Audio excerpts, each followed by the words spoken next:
안녕하십니까? 지난 시간까지 이렇게 하나님 아버지의 이름에 대해서 이제 말씀을 드렸는데, 그 전에 말씀드릴 게 있는데요. 제가 처음부터 만든 이 방송은 우리가 이제 구원과 연관시켜서 말씀드린 건 아니고요. 우리가 이제 거듭난 자들이 우리가 좀 더 기도 생활 속에서 좀 더 어떤 하나님의 권능을 받는 방법이 무엇일까 이제 고민을 했고요. 또한 기도 안에서 하나님의 뜻대로 기도를 해야 되겠고, 또한 기도 중에 우리가 매일매일의 회의가 요새처럼 어떤 하나님이 가까이 오신다는 때일수록 우리가 이제 매일매일의 회개가 필요하다라는 생각에서 이제 이 말씀을 드렸습니다. 그래서 제가 이 방송을 보시는 분들은 최소한 처음 어떤 삼일체 하나님에 대해서 전혀 모르는 분은 안 계신 것 같고, 대부분이 이제 구원 받으시고 나름대로 기도 생활 중에 성령의 인도대로 지혜를 받는 분들이라고 생각하고요. 제가 이제 그런 기준으로 제가 말씀을 계속 드리겠습니다. 제가 지난 시간에 어떤 십계명 세 번째의 요 말씀과 요 말씀이 이제 충돌을 해가지고 개인적으로 어떤 요 말씀에 대해서 어떤 확신이 없이 말씀드렸던 것 같아요. 이 말씀이 많이 충돌을 했어요. 십계명의 세 번째 말씀과 하나님의 이름을 망령되이 부르지 말라는 말씀과 이렇게 충돌을 해가지고 상당히 기도를 많이 했어요. 답이 안 나와서 어떤 확신이 없어가지고 이 말씀에 대해서. 근데 이제 기도 중에 어떤 확신을 좀 더 공부하게 돼가지고 좀 확신을 갖게 돼가지고 다시 방송을 지금 올리는 건데요. 자, 십계명에 보면, 출애굽기에 보면 이런 말씀이 있어요. 너는 내 하나님 여호와 이름을 망령되게 부르지 말라. 그리고 이제 다른 성경에는 너는 여호와 내 하나님의 이름을 헛되이 취하지 말라라고 나와 있죠.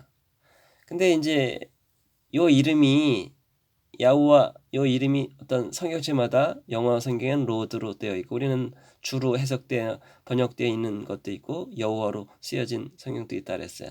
근데 저는 이제 야호와로 읽는다라고 했습니다. 야호와로 읽겠습니다. 자, 이 말씀을 곰곰이 봤어요. 근데 이 말씀을 자세히 보니까 망령되기가 사실상 더 포인트로 크게 와 닿더라고요. 헛되이하고. 자, 이 말씀을 다시 한번 보겠습니다. 야호와 이름을 부르지 말라라는 얘기인가요? 아니죠. 망령되게 부르지 말라라는 말씀이더라고요. 망령되게. 그리고 이 말 다른 성경책에는 야호와 내 하나님의 이름을 헛되이 취하지 말라라는 말씀이 있어요. 여기에 포인트는 헛되이더라고요. 영어 인베인인데, 이 말씀이 하나님의 이름을 취하지 말라라는 말씀인가요? 아니죠.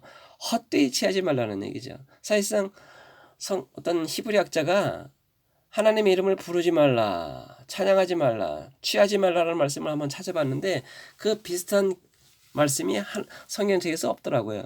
없다고 하더라고요. 저도 많은데 찾고 있는데 아직은 못 찾았습니다. 그래서 사실상 하나님의 뜻은 시편 여기에 하나님의 이름을 기도 중에 무릎 꿇고 부르라는 말씀이 더 크게 하나님의 뜻이 아닌가 싶습니다. 우리는 이것을 보통 설교하시는 분들이 이제 하나님의 이름은 실제 부르면 수 없는 거 아니냐, 우리가 육신의 아버지 이름도 실제 안 부르는데 그렇게 말씀하는데, 그건 조금 이따 다시 한번 말씀드리고요.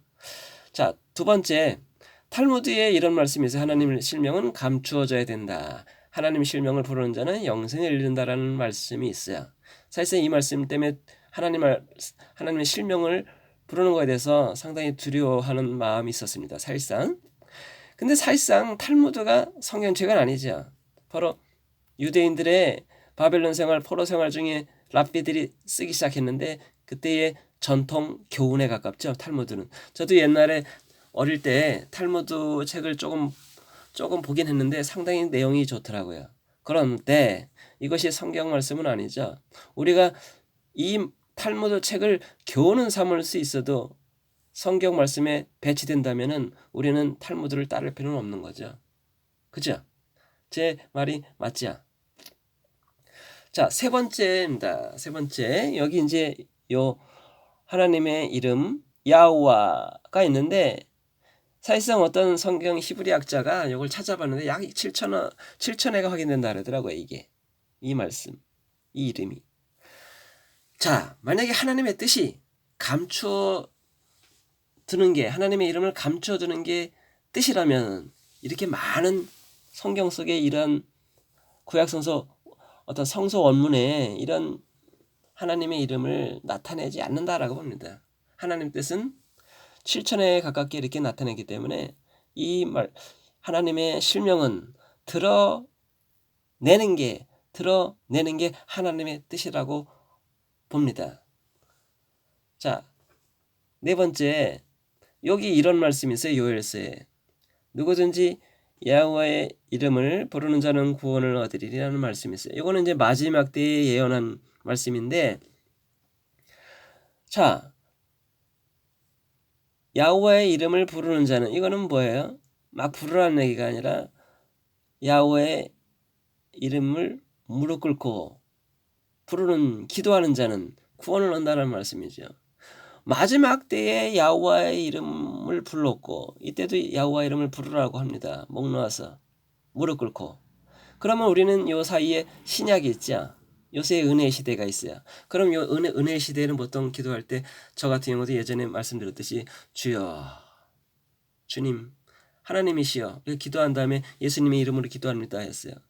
그 사이에서 하나님의 이름을 실명을 부르지 않고 어떤 직위라든지 이런 어떤 실제적인 하나님의 이름을 쓰지 않고 했던 것 같아요. 그러나 여기서 마지막 때 야호와 이름을 부르라고 했듯이 기도하라고 했듯이 사실상 우리는 그 신약에 있지만은 신약 속에서도 우리는 충분히 이 말씀이 사실상 숨겨진 게 아니다라고 봅니다. 구약 속에서의 야호와 하나님의 이름을 목 놓아 부르라고 했듯이 마지막 때에도 부르라고 했습니다. 결과적으로 지금도 연장선상에 있다고 보고요. 야호와 하나님의 이름은 불러야 된다라는 거죠. 자, 다시 여기를 다시 되돌아와서 하나님의 저 같은 경우도 이 말씀과 이 말씀이 많이 충돌을 해가지고 많이 고민을 했고 기도를 많이 했어요. 어디서 답을 얻을 수 있을까? 근데 답을 제가 나름대로 찾았습니다. 이게 정확하게 맞는지 안 맞는지는 모르겠지만은 저한테는 이게 확실한 답이다라고 생각합니다. 자, 여기서의 부르라는 얘기는 뭐예요? 대화가 아니더라고요. 바로 하나님께 드리는 기도입니다. 기도. 모세 같은 경우는 하나님과 직접 대화를 했죠. 그래서 이 실명을 말할 필요는 없죠. 모세가 대화할 때 아버지 이렇게 얘기할 수 있어도 구체적으로 이렇게 실명을 부를 수는 없겠죠. 그 대화하면서. 근데 우리는 기도가 대화라고는 볼 수 없죠. 기도가 보통 금방 응답이 되는 경우도 있고 몇 달 후에 응답이 되는 경우도 있고 몇 신 후에 응답된다고도 봅니다. 그러면은 편지로 해석하면은 이 말씀과 이 말씀이 충돌이 안 되더라고요. 여기는 편지 봉투 2개가 있습니다. 우리는 저 같은 경우는 이런 편지를 많이 썼던 것 같아요. 하나님 앞에. 자, 보내는 사람은 똑같아요. 수신자가 좀 달라요. 저는 여태까지 이 편지를 썼습니다. 편지 봉투에는 뭐라고 썼냐면은 기도할 때 어떻게 했어요? 주여, 오늘도 일용할 양식을 주시옵시고 굶지 않게 하시고 먹을 것 주시고 하나님의 뜻대로 살게 하옵시고 용서하옵시고 모든 것을 회개하게 하옵시고 알고 지은 죄 모르고 지은 죄 용서하옵시고 이렇게 기도한 다음에 예수님의 이름으로 기도합니다 이렇게 했어요. 근데 보통 하나님의 실명을 쓰진 않았죠. 보통 주여 했고 하나님이여 했어요. 아버지여 했어요. 근데 이때 수신자가 주 또는 하나님이더라고요. 근데 앞에서 얘기했듯이 주라는 이 말씀은 중국에서 상당히 천주 쪽에서 이렇게 왔다 그랬어. 가능성이 있다 그랬어요. 상당히 쓰는 거에서 조심해야 된다 그랬고 하나님도 그렇고 사실상 여러분 실제 육신의 아버지랑 멀리 떨어져 있을 때 편지를 쓴다고 봤을 때에 수신자의 여기다가 아버지 귀하라고 씁니까? 아니죠. 편지 실제적인 내용은 아버지라는 단어는 들어갈 수 있는데 수신자 할 때 요악 한에는 반드시 아버지한테 제대로 전달이 되려면 반드시 요 실명에 반드시 아버지의 이름이 들어가야 된다는 거야. 그러면은 이것은 기도의 응답이 제대로 받는지 안 받는지도 몰랐고 평소에 기도의 응답이 왜 받지 않은가 의문이 이거더라고요. 이거. 제대로 하나님의 뜻대로 기도하지 않은 것도 응답을 못 받은 이유이겠지만은 사실상 수신자를 제대로 쓰지 못했나 싶습니다. 요새 제가 말하고 싶은 건 여기죠.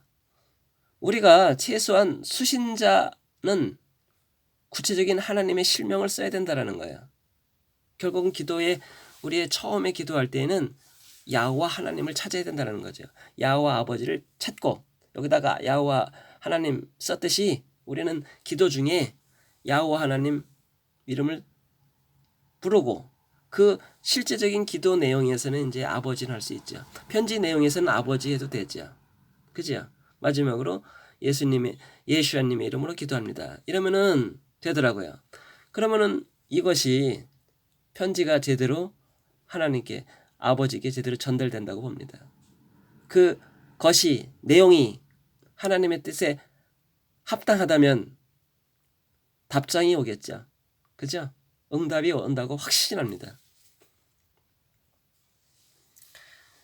그리고 이제 마지막으로 이제 드리고 싶은 건 뭐냐면은 아까 편지에 얘기했듯이 그렇게 실명을 구체적으로 쓰면 이 말씀과 이 말씀이 충돌이 안 되더라고요.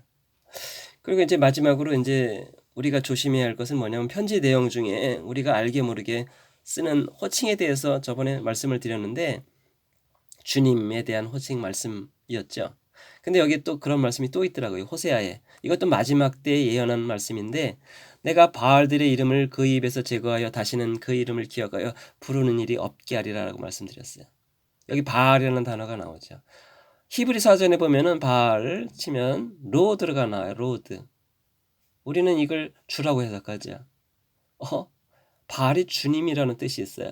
저번에 간단하게 한번 말씀드린 적이 있는데 자, 이 말씀에 비추어서 우리는 알게 모르게 주님 편지 봉투에 그 겉봉투에 주님의